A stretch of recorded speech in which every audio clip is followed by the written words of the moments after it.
Hi, mabuhay po. Welcome to Recipe Sindles Channel. Ngayong araw po gagawa ko ng Mango Graham Shake. Nasa screen nyo po ang kompletong listahan ng mga kakailangan ninyo. Screenshot nyo na lamang po. Ang una po natin gagawin ay magka-crush tayo ng Graham crackers. Ito po, kung meron kayong binili na ready na crush Graham na, skip nyo na itong process na to.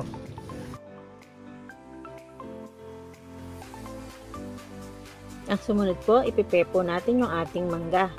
Bali, hihiwain lang po natin to at isa-slice sa maliliit. Isa-set aside natin yung iba for toppings later. Tapos yung teres, gagamitin na natin sa ating shake.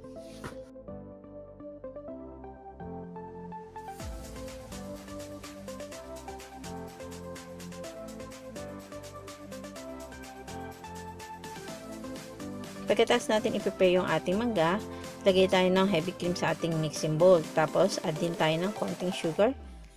Tapos, i-beat lang natin hanggang maging stick peak. Once nag-stick peak na po ang inyong cream, iset aside nyo na. Sumunod, gagawin na natin yung ating smoothies. So, lagay po tayo sa ating blender ng ice. 3 cups of ice. Pwede na yon. Tapos, isunod natin yung ating sliced mangoes, yung ating mangga na hiniwa kanina. Pagkatapos, lagay din tayo ng asukal. Lagay tayo ng powdered milk. Tapos, isunod natin yung ating cream. Pwedeng heavy cream, pwedeng all-purpose cream. So, nasa sa inyo na po yan kung ano. Tapos, syempre, maglalagay din tayo ng crackers. Ayan po. 2 piraso po, okay na po yan. Pag kompleto na, i-blend lang po natin to hanggang maging smooth. Ayan. So, i-blend na po natin. Pag na-blend na natin yung ating mango shake, lagay tayo sa baso. Hindi natin pupunuin dahil maglalagay pa po tayo ng mango in between. So, lagay tayo ng mangga. Tapos, crushed crackers.